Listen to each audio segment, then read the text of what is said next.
Арбасын, ару қырғызым, бар болыңыздар. Кечеки чындык бүгүнкү жомок, эми бүгүнкү жомок эртеңки чындык. Жаңылмачтарды айтпайбыз. Бакытты берген Кудай байлыкты сунган кезде адамзат тагдырында улук жолдор ачылат. Урмат менен караган адамдардын тагдырында улуулуктар абдан эле жазылат. Кандай экен карап көрчү. Каармандыкты салгандар бул дүйнөдө алдыга баштап барган бар. Адалдыктын издерин, бийиктиктин күчтөрүн жер бетинде алгандар. Жагымдуу жолдо бармак дейт. Башатын элдин топтошуп улуулукту алмак деп. Асмандан Кудай айтканын жер бетинде жарыя кылып жатканын кабар кылам деп айтты. Бүткөрүп ичиндеген доорлорду кечеги чындык бүгүн жомок болду. Арбасын, аруу кыргызым, бар болуңуздар. Жогоруда сиздер уккандай бүгүн бизде мейманда аянчы аламдан кабар алган Өмүрбүбү Бегалиева бизде мейманда. Куш келипсиң. Мына бул аламдагы сырларды айтып баштадың. Дегеле бардык нерсе аламда жазылганын. Мурда жердин тагдыры, адамзаттын тагдыры, анын ичинде кыргыздын тагдыры жазылып калганы аламда бар сыңары. Кыргызстандын бүгүнкү күндө мынакей жаңы бир өзгөрүүлөр, кубулуштар болуп атат, жаңы саясий жаңылыктар болуп атат. Элибиз болсо көпчүлүгү жакшы үмүт, жакшы тилек менен жашап атат. Көпчүлүгү кредит жашоодо жашап атат.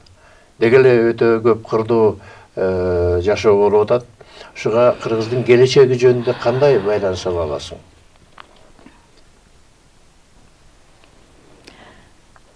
Керимсел жели соккону. Демек, асмандан Кудай коштоду. Адамзаттын тагдырын башкага такыр кошподу. Өлбүрөп тийген күн нуру таратып жатат нурларын. Демек, келечекте биргиле адамзаттын болчу ыйык жыргалын. Кыргыздар кымбат эл деди. Кызыктар болгон адамдар жаныма менин кел деди. Керектүү сөздү айтабыз. Кечиккен кезин көргөндө кыргызды абдан байкашкан, бийиктен келип айкашкан, эр манастын жолдорун эрегиш кылган оң солун бирге айтып барган оң. Бактысын бекем кылышып, экекиден найзасын алга сунушуп, кыргыздар барат алдыга. Жок болбойт кыргыз деп айтты. Демек, оту кыргыз жанды да. Жагымдуу болгон сапары кыргыздын тээ бийикке кетчү барго атагы. Арамзалар болбосо, демек кыргыз бүгүнкү күнү Кудайдан өзү бата алды. Баркын билсе, Кудайдын ара жолдо калбайт дейт. Арамзалар жок болсо, кыргыз жок болуп такыр барбайт дейт. Бактысын кыргыз ачканга алдыга жылып барышат. Атактуу болуп баргандар демек тээ бийикте аалам менен бирге болуп калышат.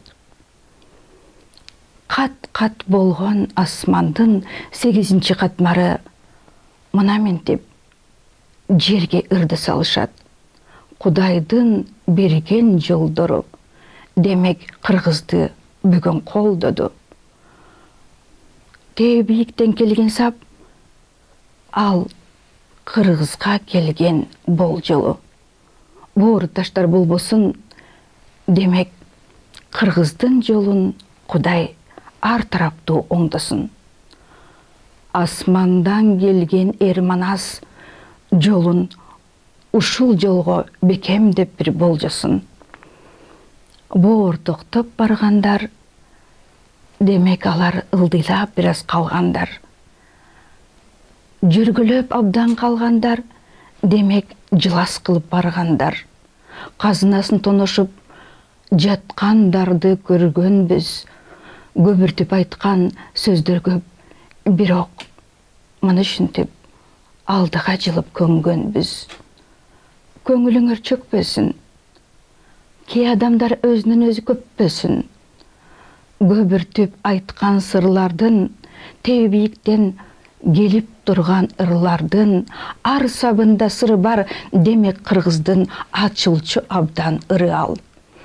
Ар сабын карап ойлонгун, жолун кыргыз болжогун.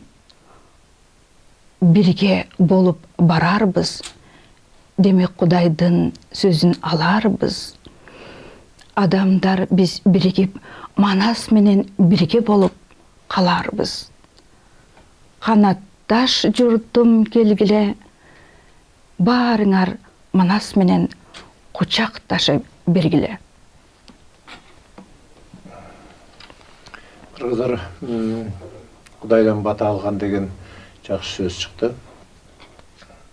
Негизи эле кыргыздын келечеги бар экенин айтып келебиз. Келечегин кыргыз өзү башка улуттарга да үлгү боло турганын айтып келебиз.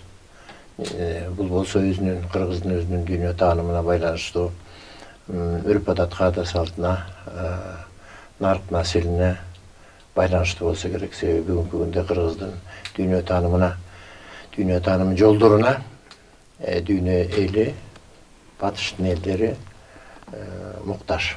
Муктаж болгон, алар жолун таппай калды. Бул келечеги бар деп айтып атасың, абдан жакшы. Бүгүнкү күндө ошон үчүн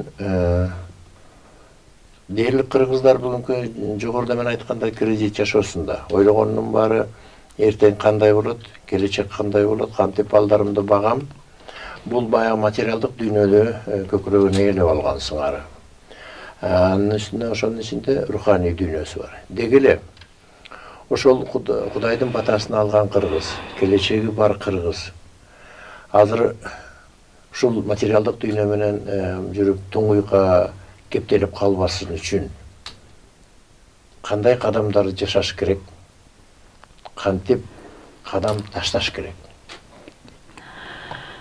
Өлкөсү кыргыз астында адамдар бар, макталчу. Арамзалар жок болсо, барчы жолдор акталчу. Көрүп турам жолдорун де кылымга калып сакталчу. Заматта бирге келишет, баары келип чогулуп, казнаны ача беришет. Толтура албай казнаны кайрадан бетке тебишет. Көрөңгөсүн калтырсаң, тээ бийиктен көрсөткөн журтун андан ары жалпысынан алганда жакшылыгын топтогон, демек кыргыздар өзүн өзү жоктогон. Заман келип турганы, демек алардын колу сынганы. Кайсылакта бүт баары алды артынан качканы, демек алардын жолу сынганы. Жомоктон келген саптарды бирден тизип карап көр, Манас жазган каттарды. Канчалаган китептер бул сөздөрдү айтпады. Окуган кыргыз жок болду, демек жолдору кыргыз токтолду. Манастын айтканын ачып көргөн саптарын карап көрчү бал китеп, анда толугу менен Манас жазган каттарын. Жадыңда болсын кыргызым, жарыгың түшүп турат дейт. Манас жазып каттарын абдан эле сунат дейт. Карап көрчү жолдорун, кимиси ошол сөздү угат деп. Уга албады бири да. Көрсөткөн ошол жолдорду, ыйык жолдор таңында алар өзүнө өзү кор болду. Манас жазып каттарын, күнүгө айтып жатканын, өлкөнү кантип башкарса болорун көптөп жазганын бири дагы билбеди. Өлкө башчы болгондор кайраны тилдеди. Тилиң анын кесилсе, темир каптап салбайбы? Демек кыргыздар тоголонуп барбайбы? Жок болуп кыргыз калганда аны келип калмактар ээлеп албайбы? Кыран күн карап көргүлө, Эри Манас жазып каттарын, эртеңки күндү айтканын, кыргыздын жолу болсун деп өлкөгө жайып жатканын сезе албасаң бир кыргыз, анда нени айтабыз? 25 жыл ичинде Эри Манастын жазганын окуп бири барбаса, кантип биз баарыңа катты жайып жатабыз? Карманарың болгон соң, Эри Манасты ээрчисең, эрегишкен душманың өзүнөн өзү жок болмок. Демек кыргыздын көңүлү абдан эле ток болмок. Казынага топтолгон акчаны неге уурдайсың? Атаңдын көрү бул дүйнө, эмнеге мынча өзүңөн өзүң жыргайсың? Жамандыкты алып келген адамдарды кайрадан кайра сыйлайсың. Өз элин тоноп баргандар, демек баарына көңүл кош болуп алгандар.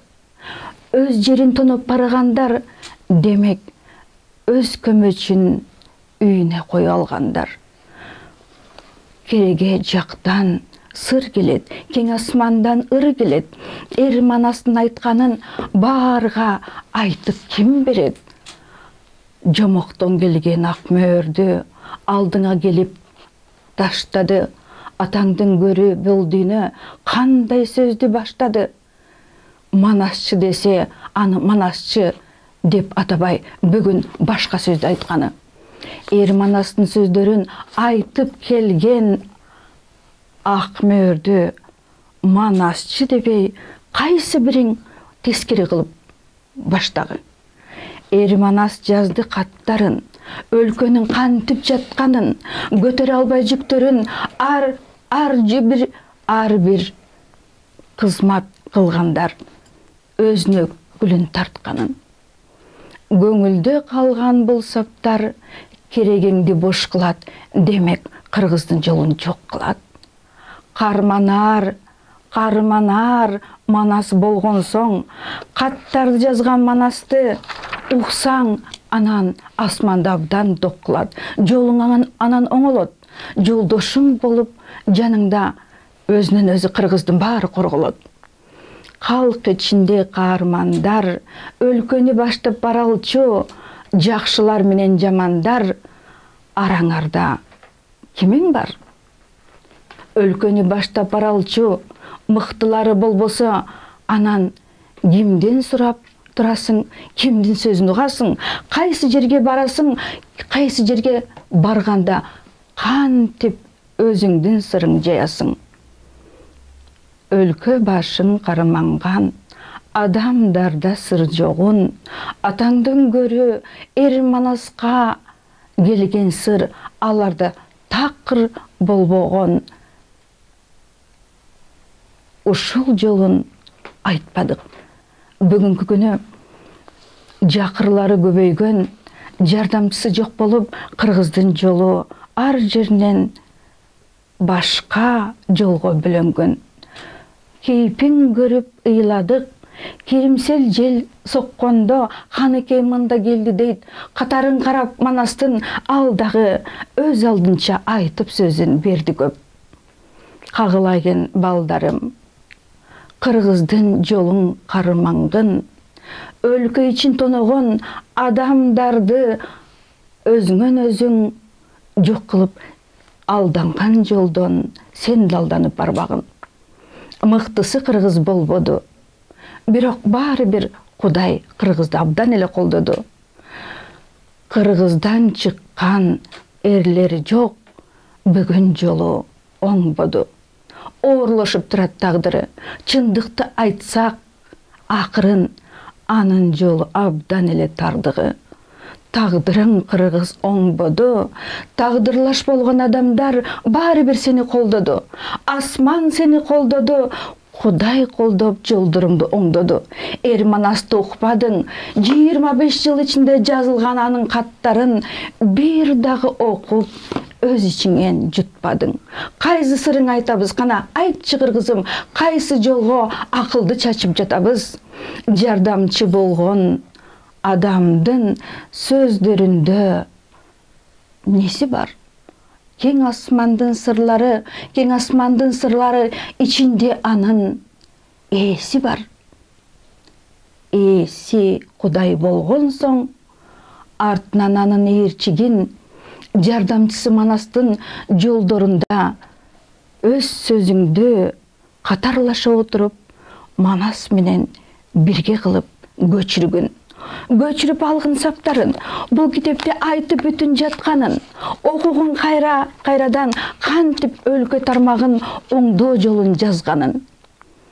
Оңдогусу келгендер кайрылып бизге келгиле. Катарлаша олтуруп, мына ментип Манас нени айтты деп сурооду айкын ачык бергиле. Айтып баарын беребиз, кайсы жерин оңдойбуз, кантип чек араны коргойбуз, кайсы адамды кай жерге отургузуп барабыз, демек Кыргызстанды кантип сактап калабыз, баарысын айтып беребиз. Мына ушинтип биздин жолдор оңолот дейт. Тебиктен Кудай өзү анын сөзүн бүт кайталап көрөбүз. Көңүлдөрү толгондо Кудай өзү жар салат, Манасты жиберип, мына ментип болот деди Салтанат. Манас болсо жаныңда, айтып барсын жолдорун, Кыргыздын бүгүнкү жолун кантип абдан оңдоорун. Катарлаша олтуруп, өлкө башчы келсин дейт. Экинчи адам шарт коюп, ал суроосун берсин дейт. Манас нени айтат деп көтөрүлүп бүт баары мына ушул жерде бизди келип көрсүн дейт. Көңүлдөрү тойбодо, кең асман мына ушуну болжоду. Мындан кийин барбасаң, кайра келип ошол сөздү бизден алып албасаң, кантип жардам беребиз? Кантип Кыргызды биз улуу жолго киргизип, анын жолун оңдой беребиз? Көрдүңөрбү, балдарым? Кең асмандын сырларын керегеде узундап турган Кыргыз жылдарын. Жалаңгычтар келбесин, өлкөнү тоной бербесин.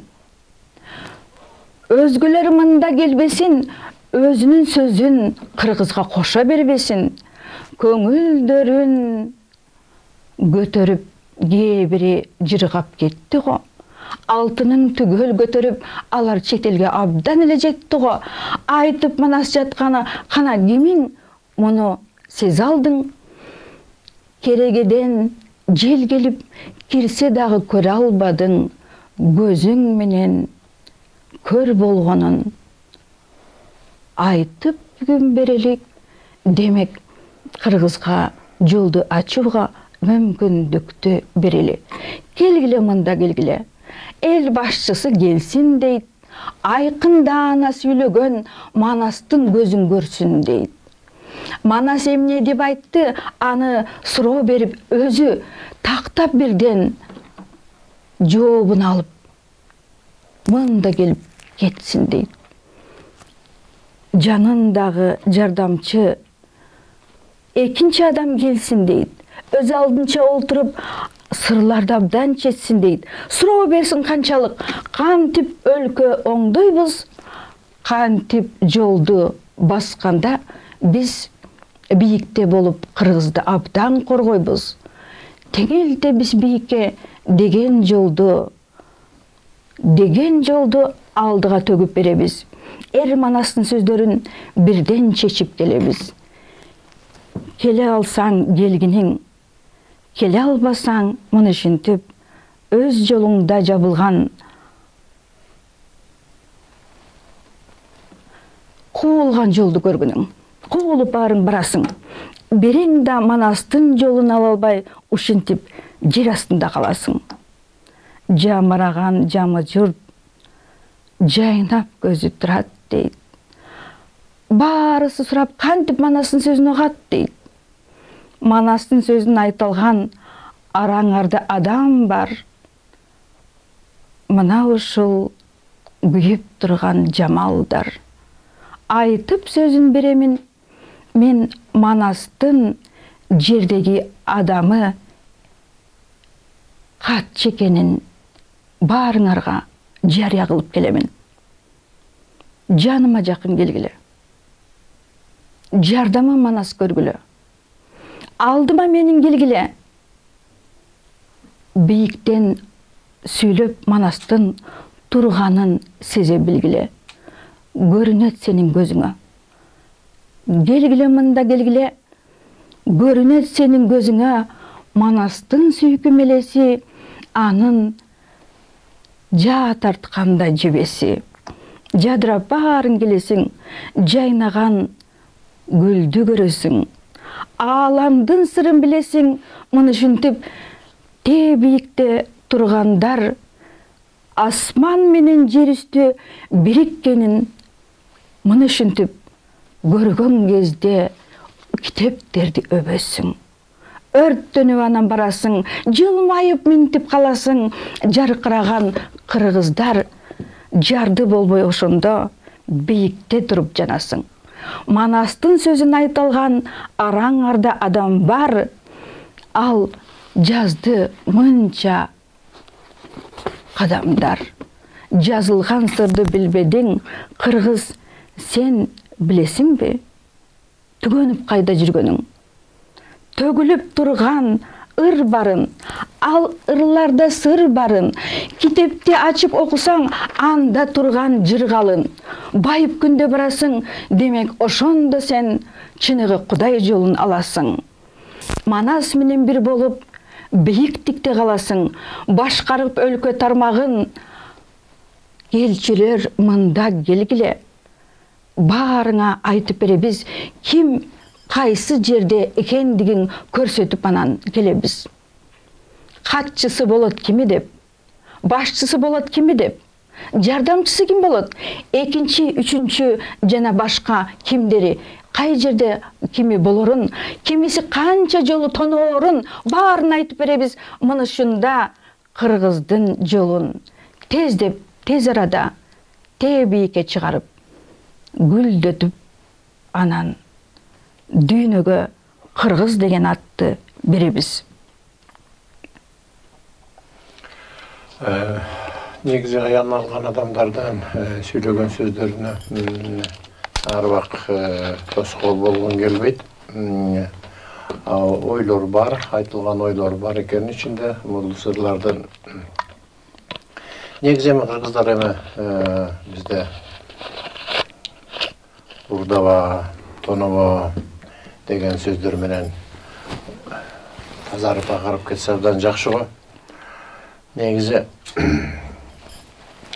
кыргыз өзү бул китептердин бардыгын окубайт мүмкүнчүлүгү да жок. Мындан башка китептер дагы. Негизи бүгүн жана башында айткандай адамдар азыр башка бир нерсени күтүп жүрөт. Эң негизгisi ойлойм ушул кыргыз өзүнүн ыйыктыгын,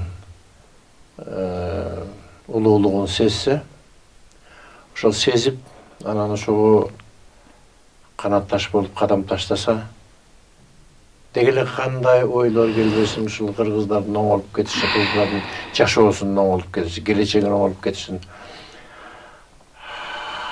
кээде башкатат.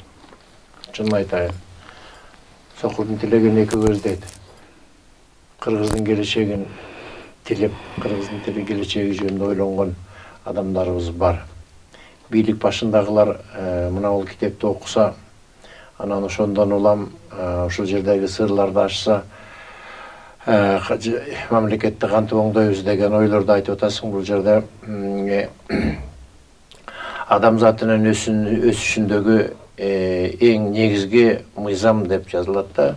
Основные законы развития человечества. Бул адамзаттын өсүшүндөгү эң алгачкы ыйык мыйзамдар деп. Мен жөн сөзүм менен айтканда ушул китептерди бийлик башындагы аткаминерлер менен баарлашып көрдүңбү? Баарлашып ошолор менен сунуш кылып көрдүңбү? Эгер сунуш болсо кандай жооп болду? Ушул жөнүндө эле айтып бере аласыңбы? Кайсы жылдары болду? 1998 жылында Акаевтар жолуга албай жылыга турган кезде Майра эже чакырды бир жыйынга.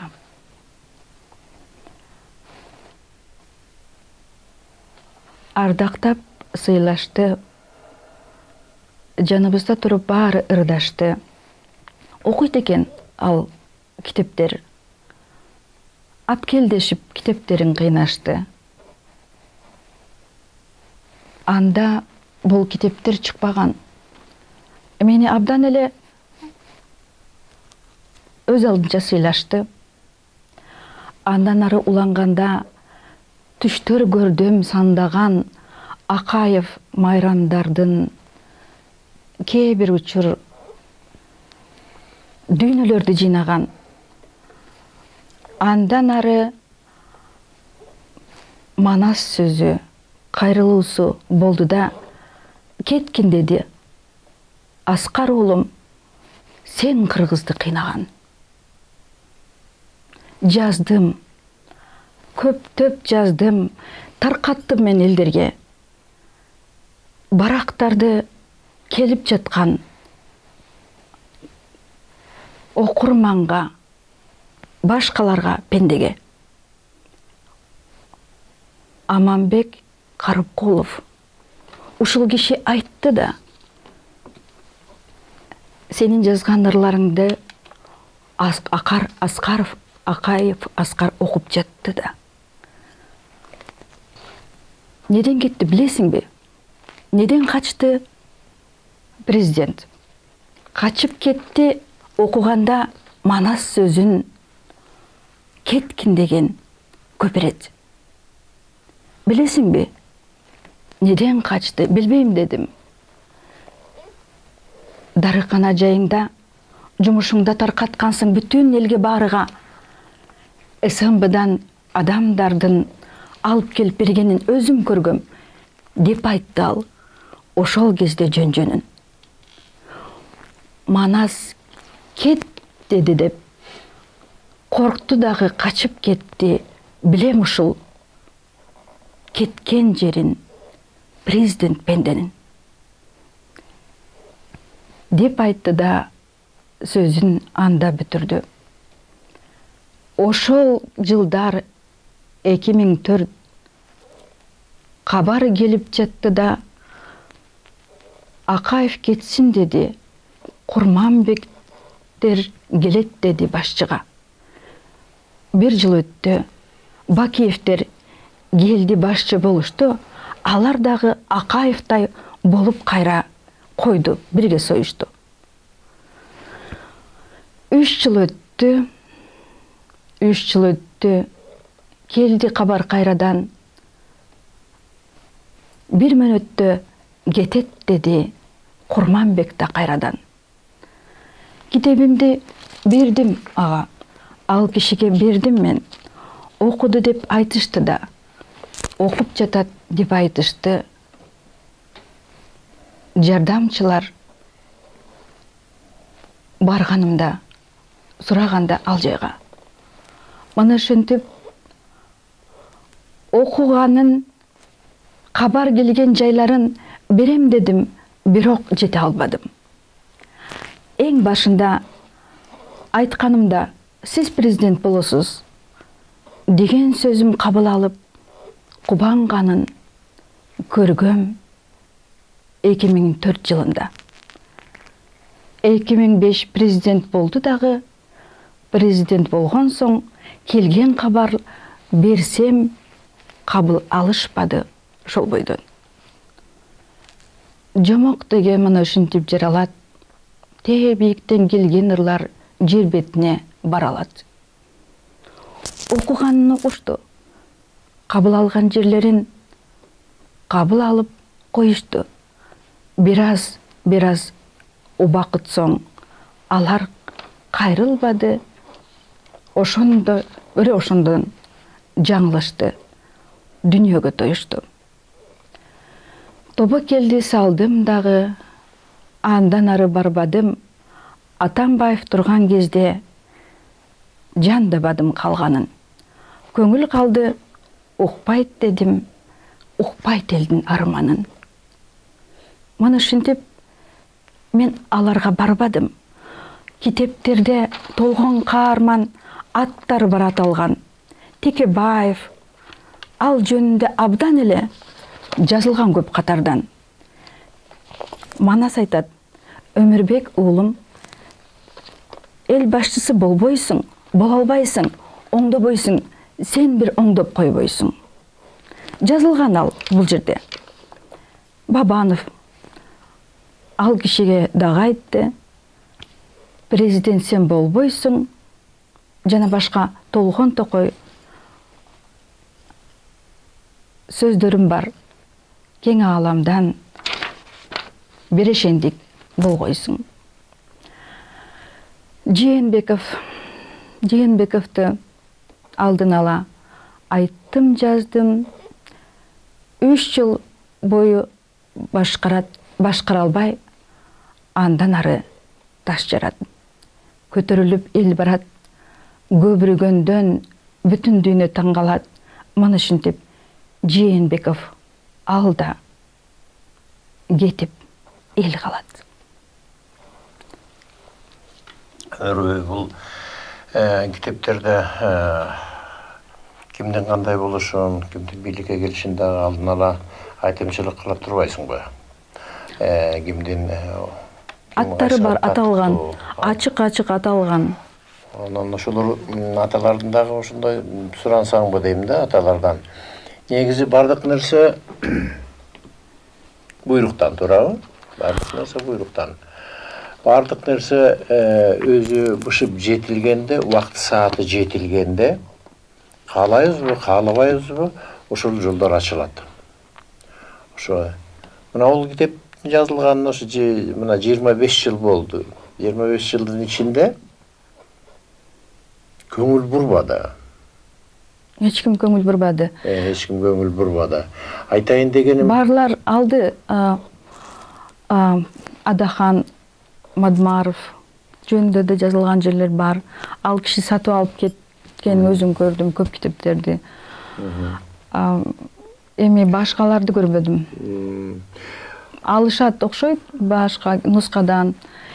Бирок булар китеп аркылуу эмес, бул транста мен өздөрүнүн суроолорун берип, ушундай барлашса, буларда эффект көбүрөөк болмок, буларга тезирээк жетмек да. Мүмкүн телевизион ушул көрсөтүүдөн дагы аларга таасир болот, эгерде бирөө жарым көргөн болсо. Анткени китепте окуганда бир аз түшүнбөй калышы мүмкүн. Жөн ыргатар кабыл алып коюшу мүмкүн. Түздөн түз отурганда дагы өздөрүнүн ичинде болгон суроолорун беришет. Ошонун бардыгына ошонун үчүн жана чакырды. Жолуккыла. 25 жыл өттү. Ушу жолугайын деп келген. Мен сөзүмдүн аягына чыгайынчы. Бардык нерсе буйруктан дедим. Демек, балким мунун убагы келелектир. Бул бирден. Экинчиден, улуу ушул кайып дүйнөдөгү сен аян алган улуу рухтарга ошол мунун убагы качан келет? Негизи муну алып кетчү бирөө болуш керек. Ошол ким? Не деп суроо салып көрдүңбү? Бул жөнүндө башка сураган мындай жаш жигиттер, башка адамдар, жөн эле биздин жарандар көп сурагандар бар. Бизде ким лидер боло алат жана башка. Лидер жок. Кыргызстанда лидер болбоду, ачык айтуум керек. Лидер болбоду, андыктан Манастын руху өзүм башкарам деген себеби ушундан болду. Манастын рухунун өзү башкарганда ал бир адам аркылуу башкарыш керек, анткени тил керек. Ал айтып туруу керек. Мана ошон үчүн айтат да, кимди кайда коебуз, баарын айтабыз деп. Акаев учурунда мындай деп айтылган. Аскар Акаевка айтып атам, манасы айтты да. Бул эми мендеги бул айткандар манасынын руху өзү айтып атат. Бул башка бабалардан келген сөз эмес. Ошон үчүн кайыптар дүйнөсү деп дагы мындай аралаштырбайлы. Бул кайыптардан эмес, манасынын өзүнөн келип атат. Аскар Акаевка мен нур бердим. Мен нуру бердим. Кабыл албайт деп. Кабыл ала албады. Канча жолу бардым көп. Кабыл албады деп айтып жүрчү да. Ошо 95-тен кийинки 1-2-3 жылдан кийин өткөндөн кийин. Эми негизи кабыл алчу киши кабыл албайт экен да. Ушул кабыл алып башкалар деле кабыл албады да.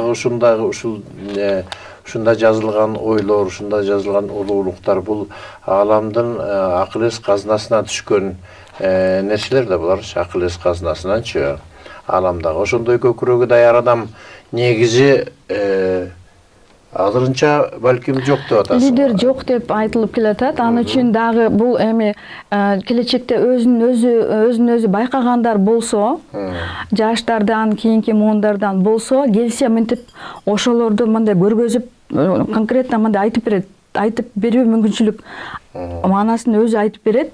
Бабалар майда суроолор болсо, бабалар жардамдашат. Ана мен тилиме салганда мен айтып берүү мүмкүнчүлүгүм бар да.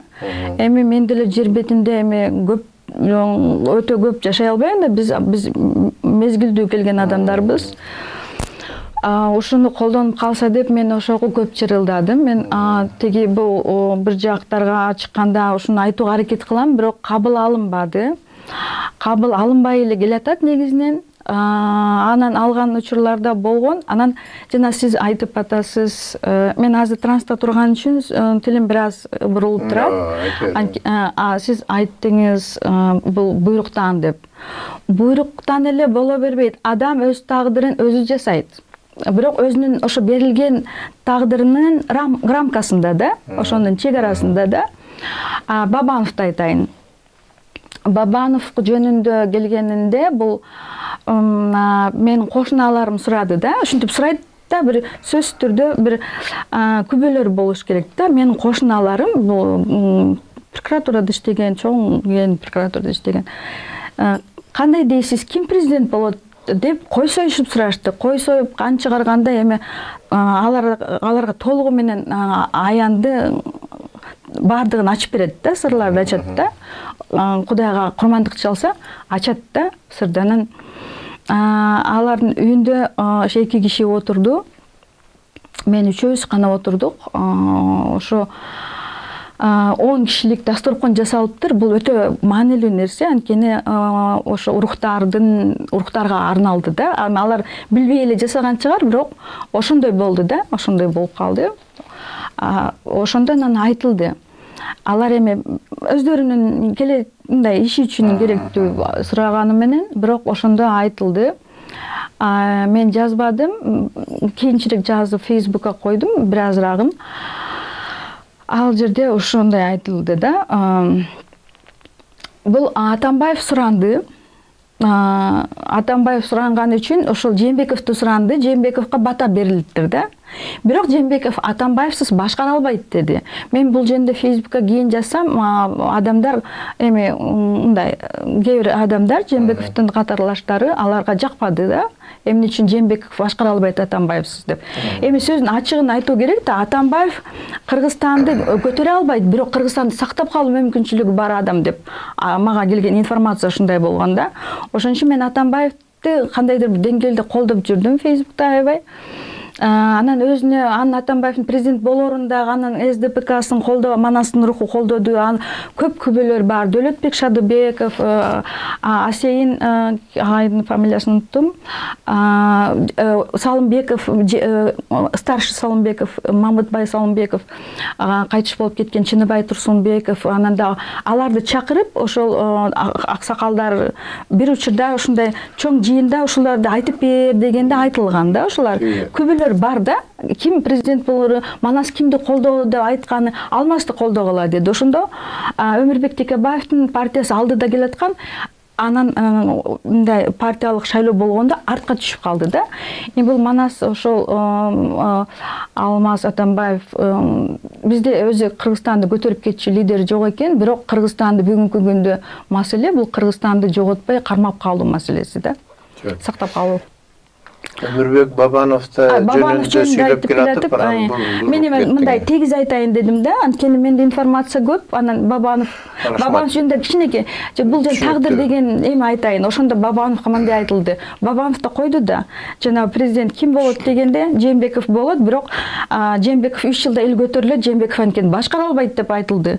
Ошо мурда эле айтылды. Анан Бабанов жөнүндө болсо ушундай айтылды. Манас айтып атат да, бул Facebook'та бар, мен страничкамда бар бул ырлар. Өмүрбек балам деп атат да, Өмүрбек уулум Бабановго. Сен ушунча дүйнөң болуп туруп, ушунча жылдан бери, ушунча убакыттан бери сен кайсы кыргызды көтөрдүң деп атат да. Сен эгерде ушинтип көтөрө турган болсо, сага дагы мынтип жол салмакпыз деди да. Сен элге күйгөн эмессиң, ошондуктан сен эч качан президент болбойсуң деп айтылды. Мен аны ачык эле жаздым, баарысын ыр менен бердим. Сен муну кайсы убакта жаздың? Бул Жээнбеков президент боло электен мурун мен кошуналарым сурады да. Менде эми бүт жерде свидетелдер бар. Сурайын дегеним ошол президенттикке Өмүрбек Бабанов коюлуп атканда жазылдыбы? Экөө Бабанов койгон, Жээнбеков койгон, эме койгон жанагы сокулукту унутуп калдым. Мунун баары өзүнчө бир тарых сыяктуу деле болуп баратат. Көп нерселерди айтканда көз ачыктык деле кылбай, мындай карап көрсө кимдин ким экенин билип койсо болот деген нерсе. Эми көкүрөгү деле ачылып калды. Мен сизге сөзүңүздү кичине бузуп кетейин. Бул көз ачыктык эмес.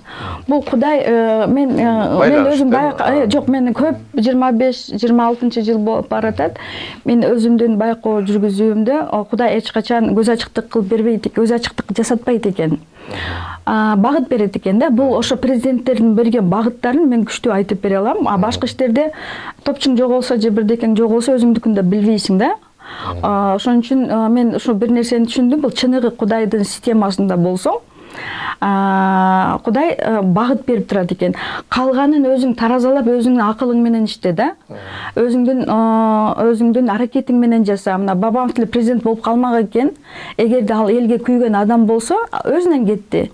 Ал өтө элге күйүп, элге эми мындан накта сөз ошол Facebook'тан караса ошол сөз табылат. Эмне үчүн ал президент боло албады? Кудай бата бербеген да. Революция болуп, бузучу болуп, анан тиги кетип, бул кетип, тигил отуруп бүткөндөн кийин, өткөндөн бардык окуя өтүп кеткенден кийин адамдар айта баштайт. Мен билгем, мындай болорун. Мен түшүмдө көргөм. Мен эң биринчи эле акайып кеткен. Ушундай көп сөздөр болду да, угуп койсоңчу.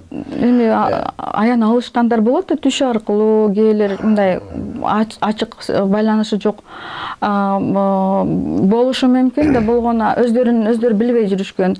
Аны мен алган аяндарда булар албетте алдын ала айтылган, мунун бардыгы по факту. Рахмат, Өмүрбек келип эфирге Кыргыздын тагдыры, келечектери жөнүндө айтып бергениңде. Бул нерселерде негизи бардыгы барып эле улуу ааламдык мыйзамга такалат. Ааламдык мыйзамда жердин тагдырында элдин тагдыры, элдин арасында Кыргыздын өзүнүн тагдыры бар. Ошол бүгүнкү күндө ошол баарыбыздын Сокурдун тилеген эки көз дегендей Кыргыздын келечеги жөнүндө. Мынакей азыркы бүгүнкү күндө карасаң, кече интернет булактарында жүрөт, боз териде ак көйнөк кийген пакистандыктардын толуп кеткенин, маселен. Биздин тетиги Суу Самырда, Гегетиде Кыргыздын жерлери канча бир жылдарга арендага берилип атканын башка улуттарга. Ушулардын бардыгы кыргыздардын эртеңки жашоосу жөнүндө сөзсүз түрдө ойлонтпой койбойт. Албетте. Ойлонтпой койбойт. Мамлекет башындагыларда ойлонуп атса керек, бирок кандай ойлонуп атат, аларды биз билбейбиз.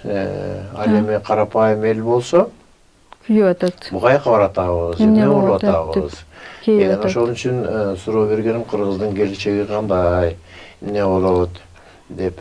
Бул чочулоо деле эмес. Кыргыздын негизи бар экенин, негизи уурду бар экенин келечекте бу эч кандай кыргыз жоюлуп жогоруп кетпесин дагы өзүң айтып аткандай эле улуу келечекте айткан адамдардын көпчүлүгү ушул нерсени айтат. Ошолордун ичинде мен да бармын, ишеничим бар дегендин да. Ошол бирок кээ бир нерселер ойлонтпой койбойт. Ошондуктан ушул сөздөр болуп атат. Рахмат дагы бир жолу өмүрбү ушундай баян куруп бергениңе. Урматтуу телекөрүүчүлөр, албетте Рахмат сизге. бул Кыргыздын өзүнүн дүйнө таанымында, Кыргыздын өзүнүн келечегинде ойлонбосок болбойт, өзүбүздү өзүбүз аңдабасак болбойт, тегеректи курчап турган окуяларга көз салбасак болбойт, кыраакылыгыбыз керек, бардык жагынан. Эң негизгиси өзүбүзгө өзүбүз суроо салып кайда баратабыз, эмне болуп атабыз, биз ким элек, ким болдук деген суроолор сөзсүз түрдө салыныш керек. Анан суроолорго жараткандан сөзсүз түрдө жооп болот. Өткөрүп нечендеген доорлордо кечээги чындык бүгүн жомок болду. Бүгүнкү чындыгыбыз эртеңки жомок. Ошондуктан жомокко мындай негизи бар деп түшүнүп, жомокту дагы чындыктай кабыл алуу мезгил жетти. Арыбасын аруу кыргызым, бар болуңуздар.